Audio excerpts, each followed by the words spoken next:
परमात्मा प्रत्येक युग में आते हैं और प्रत्येक युग में ऐसी लीला करते हैं, कमल के फूल पर आकर विराजमान होते हैं और कमल का फूल जल में होता है, जिस कारण से हमारे सदग्रंथों में उस परमात्मा को नारायण कहते हैं।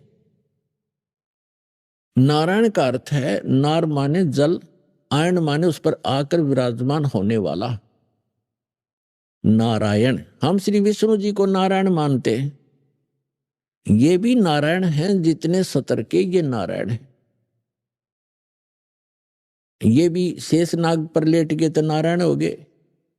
हम शंकर भगवान को भी नारायण मानते हैं, वो भी भगवान है, लेकिन वास्तव में नारायण जो है ये परमात्मा है, जिसके लिए वेद और ग्रंथ हमारे नारायण बोलते हैं। तो वहां से ये निसंतान दंपति उठा ले जाते हैं। तो सतयुग में परमात्मा जब आए, एक विद्याधर नाम के ब्राह्मण थे और दीपिका नाम की उनकी पत्नी धर्मपत्नी थी। वो ससुराल से आ रहा था अपनी पत्नी को लेकर के, तो परमात्मा तालाब के ऊपर विराजमान थे। तो तालाब के अंदर कमल के फूल पर शिशु रूप धारण किए लेटे हुए थे। उनकी दृष्टि पड़ गई, उस बच्चे को उठा करके अपने घर ले आए। तो वहां उनकी परवरिश की लीला हुई, धीरे धीरे बड़े हुए। बहुत सा मनु जैसे विद्वान जो पाक रहे थे वेदों के, उनके छक्के छुड़ा दिए जाता ने, लेकिन उसको वामदेव कहने लगे। वामदेव, वामदेव माने उल्टा ज्ञान देने वाला। उल्टा, वाम माने उल्टा, जैसे दाना हाथी बामा हाथ, बामा वाम। इस तरह उनको ना सुन करके अपनी प्रभुता छुट्टी नहीं, ज्ञान भगवान का ग्रहण ना स्वयं किया उन ऋषियों ने, ना हमें करने दिया। फिर अगले जन्म में परमात्मा की दया हुई, वही आत्माएं जो विद्याधर और दीपिका वाली आत्माएं त्रेता के अंदर एक वेदविज नाम का ब्राह्मण हुआ और सूर्या नाम की उसकी पत्नी का संयोग हुआ। वो वही आत्मा थी जो सतयुग में थे। और इसी प्रकार परमात्मा उनको त्रेता में भी ऐसे ही कमल के फूल पर मिले। वो उस समय भी निसंतान थे। अपनात्मा, अब आप देखते हो कि परमात्मा कहते हैं, जो जन मेरी शरण है ताका हूं मैं दास, और गैल गैल लाग्या फिरूं जब तक धरती आकाश। ज्यों बच्छा गऊ की नजर में यूं साईं को संत, भक्तों के पीछे फिरे वो भक्त वत्सल भगवंत। अब ये तो हम 4 युगों की कथा सुना रहे हैं, तो बहुत युगों से हम भटक रहे हैं। तो पिछले संस्कार से ही परमात्मा इन पुण्यात्माओं के साथ लगे हुए थे। इस विद्याधर और दीपिका वाली आत्मा को ये संतान भी दे सकते थे। पुण्यात्माओं, अब हमारी तो एक ऐसी मेंटेलिटी बन गई जहां हम रह रहे हैं, जिस समाज में, क्योंकि ये काल प्रेरित है और इसने अपने खाने के लिए संतानों उत्पत्ति करवाना ही करवाना है। इसने यहाँ ऐसा सिस्टम फिट कर दिया, ये जीव के बस की बात नहीं संतान उत्पत्ति ना करे, इसका विवश है यहाँ। और फिर परमात्मा ने क्या किया कि उनको संतान नहीं दी। क्यों नहीं दी? संतान भी दे सकते थे। अपनात्माओं, एक सामान्य समाज में और एक भगत जो समाज अलग से बनता है, उसमें अंतर होता है। और इसी कारण से जगत और भगत का विरोध बताया कि बैर रहता आपस में। कारण क्या है कि भगत के नियम कुछ अन्य होते हैं और समाज उस यहाँ के परंपरा से ही रंगा हुआ होता है, उसी को मूल मानता है। यदि हम संसार की दृष्टि से तोलें तो जिनके संतान नहीं है, तो संसार जो है, आम व्यक्ति, आम समाज ये समझता है कि इसका बहुत बड़ा दुर्भाग्य है। पहले तो यहाँ तक कहा करते कि जो निसंतान है, बे औलादा है, सुबह सुबह तो उसके दर्शन भी ना होने चाहिए। उसको इतना हेय मान रखा था। तो पुण्यात्माओं, जिनके संतान नहीं होती थी, उनका जीना दुर्भर हो जाता था समाज के अंदर। संतान में भी विशेषकर हम पुत्र को ही मुख्य मानते रहे। और भगत समाज के अंदर परमात्मा के दृष्टिकोण से हम सोचते हैं तो वो व्यक्ति जिसका संतान नहीं है, वो 1 नंबर का भगवान आत्मा है। अब यहां समस्या है कि संसार किस दृष्टिकोण से सोचता है और भगवान का विधान क्या कहता है। अब वो पुण्यात्मा क्यों है? क्योंकि इस मनुष्य जीवन का मूल उद्देश्य हमारा मोक्ष कराना है। और यदि उस निसंतान दंपति को ये ज्ञान समझ में आ जाए और वो समाज की तरफ ना देखकर बहुत आसानी से भक्ति करके पीछा छुड़ा सकता है। अब ठीक है, संतान होना बुरा नहीं बताया भगवान ने, लेकिन जो संतान भगवान से नहीं जुड़ेंगी वो आपको सदा दुखी ही करेंगी, क्योंकि उनके जो बुरे संस्कार साथ होंगे, आगे उनके संस्कारों में परिवर्तन भगवान करेगा नहीं, क्योंकि वो जुड़े नहीं। तो उनको दुख होगा तो आप भी साथ दुखी रहोगे, माता पिता भी, और वो भक्ति बाधक बनेंगी क्योंकि आपकी टेंशन का कारण बने रहेंगे। तो इस कारण से परमात्मा जो बताना चाहते हैं कि जिनका संतान नहीं है, ठीक है, समाज उनको कुछ भी सोचे और कहे, लेकिन भगवान के विधान अनुसार वो एक नंबर की पुण्य आत्मा है। जब भक्ति करें है और भक्ति नहीं करती है तो वो तो फिर और भी ज्यादा दुर्भाग्य है उनका। समाज के भी ताने सहन करने पड़ते हैं और भगवान से भी दूर रह रही है, तो वो महादुर्भाग्य उनका। तो इसलिए जिनके संतान नहीं है उनका मोक्ष बहुत ही आसानी से होगा। भक्ति कर लें, नाम शुरू कर दें और संसार से मन हटा लें, परमात्मा के विधान को आधार मान के जीवें, तो सारा दिन भक्ति करनी। अब समस्या ये आती है कि बुढ़ापे में हमने कौन संभालेगा? अरे भगवान रहा संभालने वाला सबको।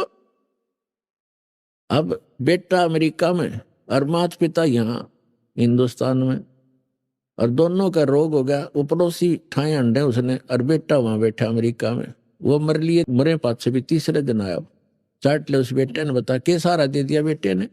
अपने कर्म साथ देंगे, भगवान साथ देगा। एक त्रिलोचन नाम के भगत थे, संतान नहीं थी, भक्ति करते थे, पत्नी का देहांत हो चुका था, वृद्धावस्था में अकेला रह गया था। एक नौकर रखा हुआ था, सेवादार उसने। तो सेवादार कहने लगा मेरे घर पे ऐसी ऐसी घटना घट गई महाराज जी, मैंने जाना पड़ेगा। वो बोला जा बेटा, देखी जाएगी, दुखी सुखी होकर मैं अपना थोड़ा बहुत टहलूं करूंगा अपना कार्य। वो सेवादार चला गया, पीछे तो भक्त बीमार हो गया, दस्त लग गए। अब वो सीमा से निकला होगा तभी भगवान उस सेवक का रूप बनाकर उस भक्त के घर पे आ गया। उसने पूछा क्या बात होगी बेटा, कैसे वापस आ गए तुम? कि महाराज जी मेरा मन नहीं माना, आप न छोड़ के जाऊं, आप तो वृद्ध हो, बीमार से हो, कुछ अस्वस्थ भी चल रहे हो, कुछ दिन के बाद चला जाऊंगा जब आप स्वस्थ हो जाओगे। तो उसने कहा धन्य है बेटा आपको, आपने ऐसी सोच रखी। अब उसकी टट्टी उठा उठा कर वहां से बाहर डाल के आए भगवान उस सेवक के रूप, और 1 महीना तक उनकी सेवा करी।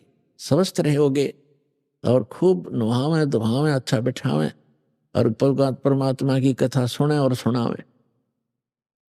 अब फिर क्या हुआ, 1 महीने के बाद वो सेवक वापस आया और आके उसने पोटली रखी जो भी लाया था रास्ते में, वहां से आया था। उसी समय भगवान वहां से निकल गए।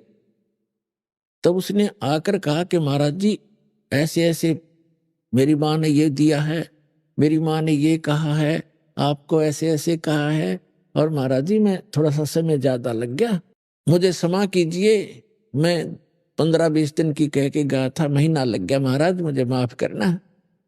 अब वो महात्मा उसके मुख की तरफ देख रहा है, बात क्या बोल रहे हो आप क्या कह रहे हो? ये पोटली कहाँ से ले आए, ये सामान कहाँ से लाए हो, ये क्या?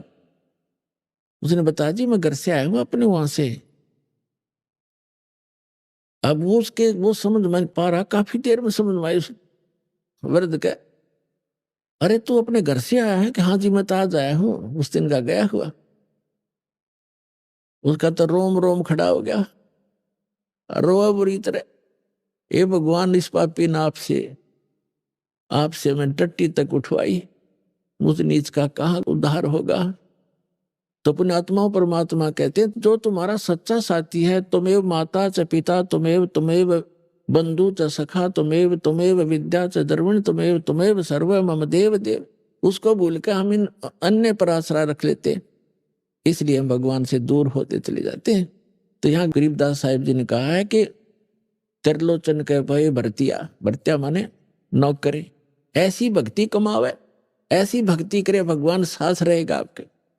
तो इस प्रकार अब जैसे जिन बहन भाइयों के, विशेषकर इंसान तो थोड़ा बहुत सोच समझ भी लेता है, लेकिन बहनों का दिल नहीं डटता जिनका संतान नहीं होती, क्योंकि उसको समाज नहीं जीने देता। घर जाते हैं, घर वाले कुछ दिन चुप रहते हैं तो कोई पड़ोसी आ जाएगा, आओगा कोई काम और पूछेगा न्यो बहू का कि मैं होया नहीं बालक बोलक। अब वह के कहेगी सासू तक ना कुछ ना होया, कई साल हो गए ब्याह ने, एक जातक तो चाहिए था बता, और देख लो कोई दूसरा ब्याह करवा लो।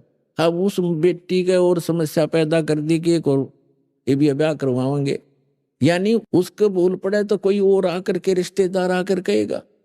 कहने का भाव ये है कि जब तक ज्ञान नहीं प्राणी को तो जीना हराम कर देते। आदमी तो बाहर रहता है, कभी कभी सुनता है ये बातें, टाल जाता है, मन समझा लेता है, लेकिन उस बहन के बस की बात नहीं। अंत में वह इतनी दुखी हो जाती है। और यदि संतान तो भगवान ने देनी है, रो ले चाहे पीट ले, और नहीं भाग में है तो कति नहीं मिला चाहे 6 ब्याह करवा ले। एक संतान की भी देखे, हमारे हम लड़के को मैं तो ज्यादा देते। दास जूनियर इंजीनियर था, सेवा करता था जब नौकरी इसमें हरियाणा गवर्नमेंट की जूनियर इंजीनियर की, तो उस समय एक कॉन्ट्रैक्टर था ठेकेदार, वो उस समय लगभग 55 वर्ष की आयु थी उस आदमी की, 55 से भी ऊपर होगा, और उसके 4 लड़कियां थी, लड़का कोई नहीं था, और चारों लड़कियों का विवाह कर रखा, जोते जोतियाला हो रहा, पुत्र नहीं। तो उसकी पत्नी को किसी ने कह दिया कि तू अपनी बहन का ब्याह करवा दे, इसका पुत्र हो जाएगा। उसने अपनी छोटी बहन से उसका विवाह करवा दिया। उसके कट्ठिए 2 छोरी हुई, 2 लड़की हुई कट्ठिए जुड़वा। वो खुद बतावा था ने, बोला जी भाग बिना ना मिल रहा कदी, मैंने तो उसका जब ऑपरेशन करवा दिया, फैमिली प्लानिंग का पीछा छुटवा हो रहा ब्याह, तो भाग में है नहीं तो क्यों पंगे में पांच दे भाई। अब मतलब दुखी हो, यहाँ पर जो काम करने का उसको भूल गए। और यदि वो बहन जिसके संतान नहीं हो रही है तो वो अंत समय में इसी तमन्ना में मर जाती है तरफ के अंदर। और इस काल का इतना गंदा विधान है, अगले जन्म में उसको कुतिया बनाता है। अगले तो संतान ना हुई इसलिए तड़पती हुई मरी है, अब इकट्ठिए 8 पैदा कर ले और पेटा भर ले अपना मां बनकर। अगले जन्म में सूरी बना देगा, अगले 12 इकट्ठे पैदा कर ले टिंडे। तो पुण्यात्माओं इस ज्ञान को आधार बना के जीवो तब जिया जाएगा इस गंदे लोक में। तो कहने का भाव ये है कि परमात्मा ने उस विद्याधर और दीपिका को संतान नहीं दी, स्वयं आगे वो हमें लादना नहीं चाहते, हमारा वजन कम करना चाहते, और हम आदत बन गई है और हम लद कर ही ठीक चलते हैं। जैसे गधा खाली छोड़ दे कूदता चलेगा, और उस पर डायमंड का बोरा धर दे कति सेट होकर चलेगा सीधा।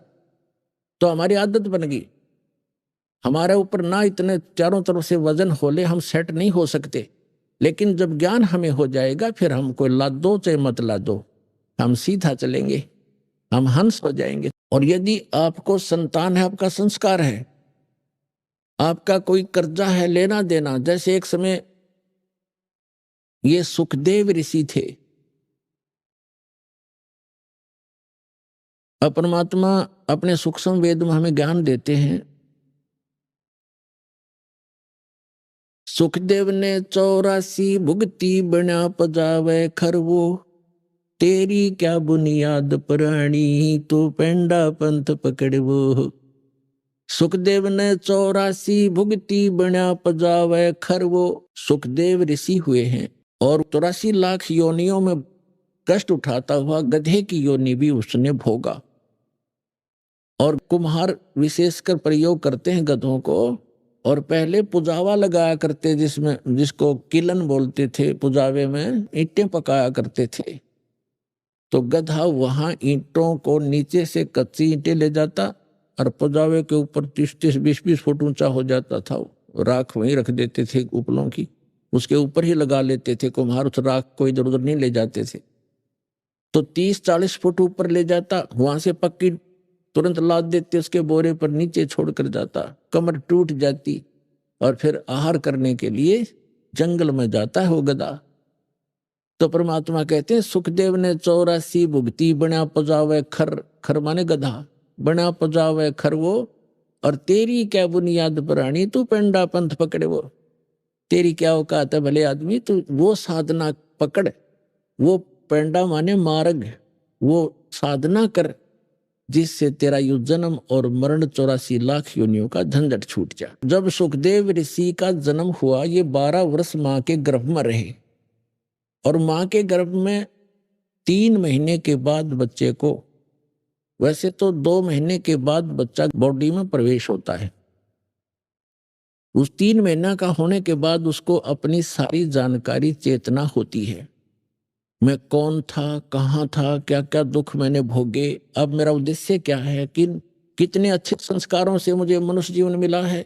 तो उस समय वो यही सोचता है किसी प्रकार एक बार मैं इस गर्भ से बाहर जाऊं और जो ही समझने योग्य होऊंगा भगवान की भक्ति करूंगा, परम संत की खोज करूंगा और सत भक्ति किया करूंगा। यहाँ का कोई संसार का सुख में संग्रह नहीं करूंगा, सुख संपत्ति। लेकिन बाहर आते ही ये तीनों गुण, रजगुण ब्रह्मा, सतगुण विष्णु, तमगुण शिव जी का जो प्रभाव है, ये इसको अचेत कर देता है। कोई चेतना पूर्व जन्म की नहीं रहती, एकाध को रह जाती है, वो थोड़ी बहुत अधूरी सधूरी सी होती है। तो क्या हुआ, सुखदेव ऋषि जब मां की गर्भ से बाहर आए, 12 वर्ष की आयु, 12 वर्ष की अंदर ही हो गए थे, लेकिन मां के गर्भ से बाहर निकलते ही वो 12 वर्ष की आयु एकदम ग्रहण कर गए। इतना शरीर बॉडी बन गया, उसको अंदर इतना नहीं था, बाहर आते ही एकदम उस सत्र का हो गया। तो व्यास जी उसके पिता थे। व्यास जी ने इंतजार किया था कि पुत्र होगा, क्योंकि वो ऋषि थे, उनको मालूम था कि गर्भ में पुत्र है। आशा लगा रखी थी तो उठकर चल पड़ा। सुखदेव ऋषि अपने माता पिता की ओर देखा भी नहीं। तो वेद व्यास जी ने कहा कि बेटा सुखदेव, बेटा सुखदेव, अरे तेरे दर्शन तक कर लो, तेरी शकल तो देख लो, मैंने 12 वर्ष इंतजार किया तेरा।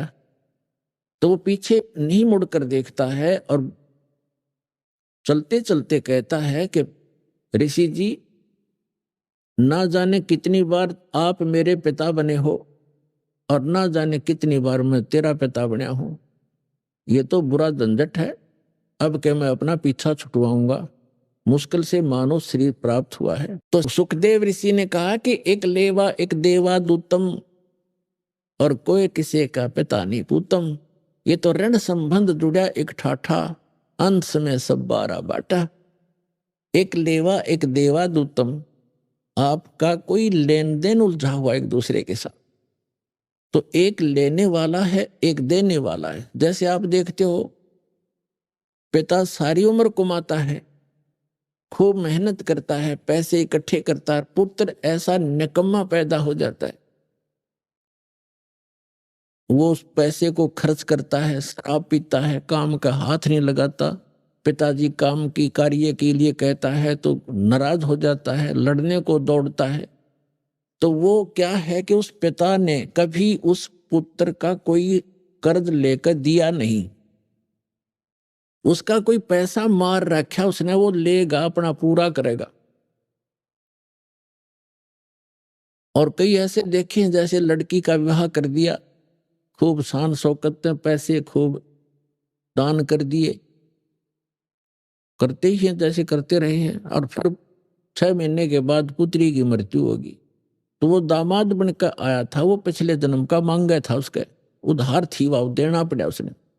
तो पुण्यात्माओं, यहाँ इस बात को आप पक्की समझ लेना, ये कोई डूम बाट के गीत नहीं है और कोई स्वार्थवश कोई कथा सुनाई नहीं जा रही है।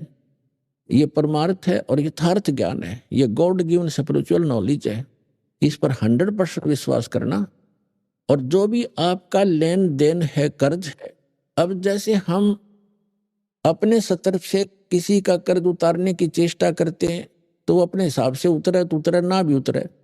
और जब हम समर्थ की शरण, कोई सेठ की शरण ले लें और उसको हम अपना दुखड़ा रोते हैं, तो वो उसको कहता भी ठीक है, यहाँ मजदूरी कर मेरा, और जिसका कर्जा तू दे दे, ले पैसे दे। जहाँ 20 का कर्जा था उसे एक ने तार दिया और उसे एक का रह गया, और वहां तनख्वाह भी अधिक दे रहा है, तो जल्दी मेरे से भी क्लियर हो जाएगा।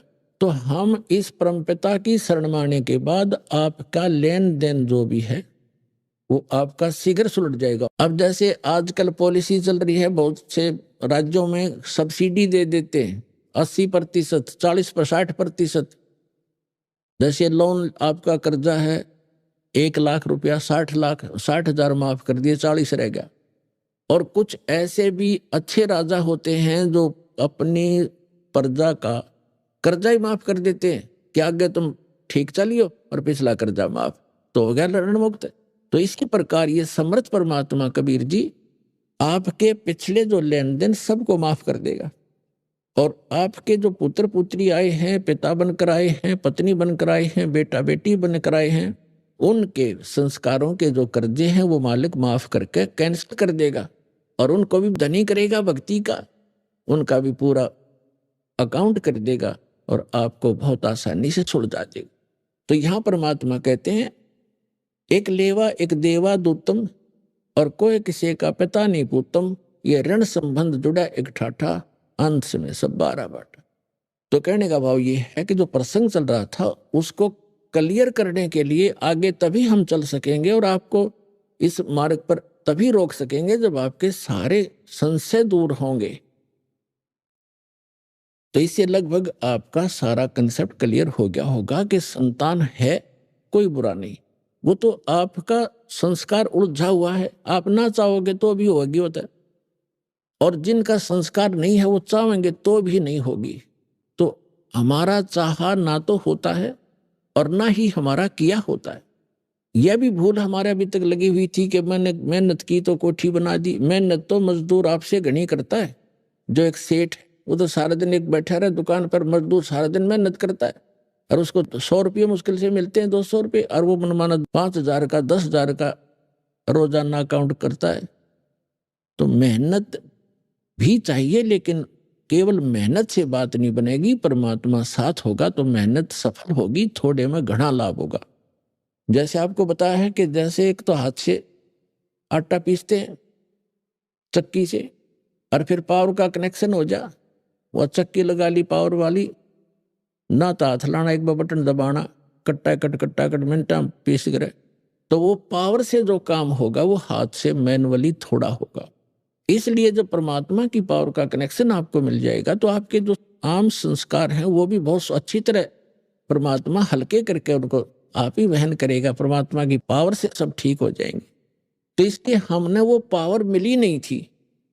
हम इन नकली जितने भी डुप्लीकेट पावर हाउस थे वो ऊपर से तक ऐसा ही पूरा सारा कुछ सिस्टम दिखा था, लेकिन पीछे उनका कनेक्शन था नहीं। इसलिए जो उनसे पावर, उन नकली डुप्लीकेट पावर हाउसों से जिन्होंने लाइट ले रखी थी, कनेक्शन ले रखे थे, उनके घर पर पावर काम करे नहीं थी। तो ये जितने भी नकली पंथ हैं, संत हैं, ये सभी डुप्लीकेट हैं, इनके पास पीछे कनेक्शन नहीं है। उदाहरण के तौर पर जैसे ये राधा स्वामी पंथ आगरा से चला है, उसी से ब्यास में, उसी से धन धन सतगुरु सच्चा सौदा सिरसा में, उसी से जय गुरुदेव पंथ, उसी से जनौद के अंदर एक भिवानी वाला ताराचंद पंथ, उसी से ये ठाकुर जी महाराज, ये सारे उसी से चले हैं। और शिवदयाल जी का कोई गुरु नहीं था, यानी शिवदयाल जी को ये मान रहे थे पावर हाउस, और उस पावर हाउस का आगे कनेक्शन चाहिए थर्मल प्लांट तक।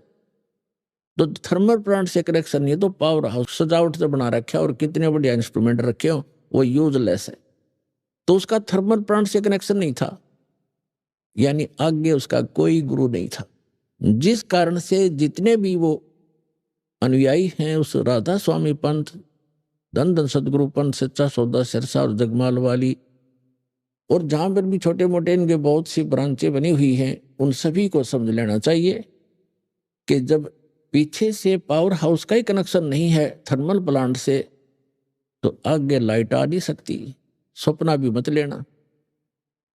और परमात्मा स्वयं आए कबीर साहब, ये स्वयं थर्मल प्लांट होते हुए भी पावर हाउस का रोल किया और एक गुरु परंपरा बना के उन्होंने आगे चले, ताकि आने वाले समय में ये काल के दूत ये भ्रमित ना कर दें कि कबीर साहब ने कौन सा गुरु बनाया था, क्योंकि कबीर साहब को हम भगवान नहीं मान पाए थे। अब भगवान तो है ही हैं, लेकिन मर्यादा पुरुषोत्तम है, ये सबसे श्रेष्ठ भगवान है जो सबसे ज्यादा मर्यादा रखने वाले हैं, और मर्यादा से सब काम हो यहाँ पर होते हैं, कार्य होते हैं। तो कहने का भाव ये है दास का कि जिसमें आपको इस कबीर परमात्मा का ये कनेक्शन मिल जाएगा, आपको यहां से उपदेश दीक्षा मिल जाएगी, उसके बाद पुण्यात्माओं आप देखना, आप सोच भी नहीं सकोगे कि सचमुच हम सुना करते भगवान ऐसा करता है, ऐसा करता है। आप डेली देखा करोगे, अरे आप किसी को बताओगे, आपका यकीन नहीं होगा उसको, अगर झूठ बोला सारी, और आप सारी सच्ची कह भी नहीं पाओगे। बताने वाले को कहीं नो सोचा मूर्ख से, आपको इतना सुख देगा यो कबीर भगवान, ये सत्कर मान ले।